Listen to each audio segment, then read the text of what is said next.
मेरे चैनल में आपका स्वागत है। आज हम बात करेंगे बेरोजगारी के बारे में। कल्पना कीजिए, आपने वर्षों तक पढ़ाई की, दिन रात मेहनत की, सरकारी नौकरी पाने का सपना देखा, लेकिन हर बार या तो भर्ती रुक गई या परीक्षा रद्द हो गई या फिर परिणाम आने में वर्षों लग गए। धीरे धीरे आपके सपने टूटने लगे। आपको लगने लगा कि आपकी आवाज़ कोई नहीं सुन सकता। और फिर एक दिन सोशल मीडिया पर एक शब्द वायरल होता है, जो शब्द होता है कॉकरोच। एक ऐसा शब्द जिसने लाखों युवाओं के गुस्से को नई दिशा दे दी। यहीं से शुरू हुई कॉकरोच जनता पार्टी की कहानी। एक शब्द जिसने आग लगा दी। साल 2026 में देश भर में बेरोजगारी, भर्ती परीक्षाओं में देरी और पेपर लीक जैसे मुद्दों को युवाओं ने पहले से नाराज चल रहे थे। उन्हें लग रहा था कि उनकी मेहनत का कोई मूल्य नहीं है। इसी माहौल में सोशल मीडिया पर कॉकरोच शब्द को लेकर विवाद शुरू हुआ। कई युवाओं ने इसे बेइज्जती के रूप में देखा, लेकिन उन्होंने हार नहीं मानी। हार मानने के बजाय उसी शब्द को अपनी ताकत बना लिया। उन्होंने कहा, अगर हमें कॉकरोच कहा जाता है तो हम वही कॉकरोच बनेंगे जो मुश्किल के बाद भी जिंदा रहता है। यही सोच आगे चलकर कॉकरोच जनता पार्टी की पहचान बनी।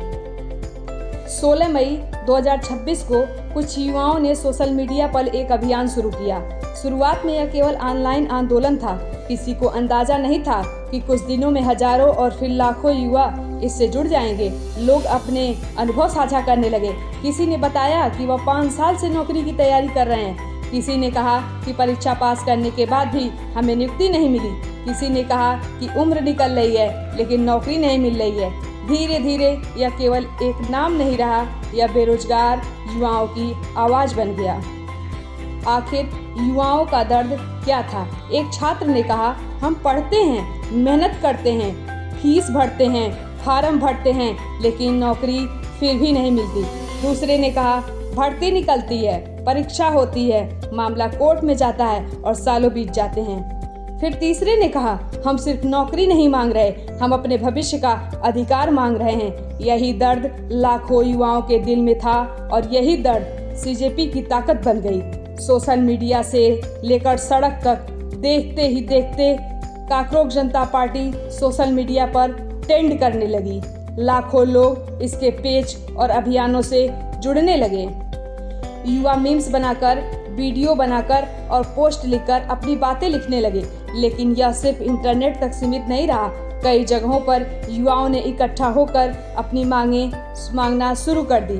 उनकी मांग थी, भर्ती परीक्षाओं में पारदर्शिता हो, पेपर लीक पर सख्त कार्रवाई हो, समय पर परिणाम, समय पर नियुक्ति। युवाओं के लिए बेरोजगार के अवसर कॉकरोच की ही प्रतीक क्यों बना?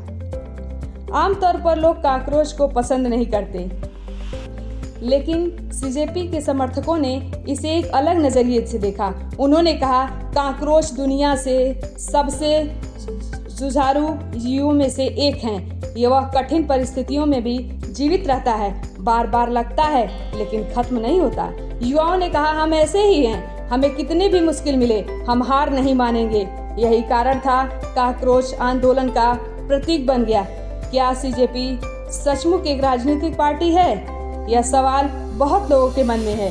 शुरुआत में सीजेपी एक सोशल मीडिया आधारित आंदोलन था। बाद में इसे संगठित रूप देने की कोशिश शुरू हो गई। हालांकि इसका भविष्य क्या होगा ये तो समय बताएगा, लेकिन एक बात साफ है, इसने बेरोजगारी के मुद्दे को राष्ट्रीय चर्चा का विषय बना दिया। और सबसे बड़ी सीख मिलती है कि सीजेपी की कहानी केवल राजनीतिक कहानी नहीं है, उन लाखों युवाओं की कहानी है जो संघर्ष कर रहे हैं। यह कहानी हमें बताती है, जब लोग अपना आवाज़ उठाने का फैसला कर लेते हैं तो छोटी सी शुरुआत भी बड़े आंदोलन में बदल सकती है। यह कहानी हमें सिखाती है, हालात कितने भी कठिन क्यों न हो, उम्मीद नहीं छोड़नी चाहिए, क्योंकि बदलाव की शुरुआत हमेशा एक आवाज़ से होती है। जब लाखों आवाज़ें एक साथ उठती हैं तो इतिहास बनता है। अभिजीत रिपके ने युवा के सोशल मीडिया पर एक अभियान शुरू किया। उनकी सोच थी कि बेरोजगार युवाओं की आवाज़ को मंच दिया जाएगा। शुरुआत में यह व्यापक अभियान लगा, लेकिन इसके पीछे एक गंभीर संदेश छिपा हुआ था। वो संदेश था कि देश के करोड़ों युवाओं की समस्याओं को अनदेखा किया जा रहा था। सीजेपी का मकसद सिर्फ राजनीति नहीं है, इसका मुख्य उद्देश्य है बेरोजगार युवाओं की आवाज़ उठाना, पेपर लीक के खिलाफ आवाज़ उठाना, समय पर भर्ती और नियुक्ति करना और युवाओं की समस्याओं को राष्ट्रीय स्तर तक पहुंचाना। यह कहानी केवल एक पार्टी की नहीं है, यह उन लाखों युवाओं की कहानी है जो अपने भविष्य के लिए संघर्ष कर रहे हैं और यही वजह है शायद सीजेपी इतनी तेज़ी से चर्चा में आई है। अगर आपको यह कहानी पसंद आई हो तो वीडियो को लाइक करें, चैनल को सब्सक्राइब करें और शेयर करें, कमेंट करें।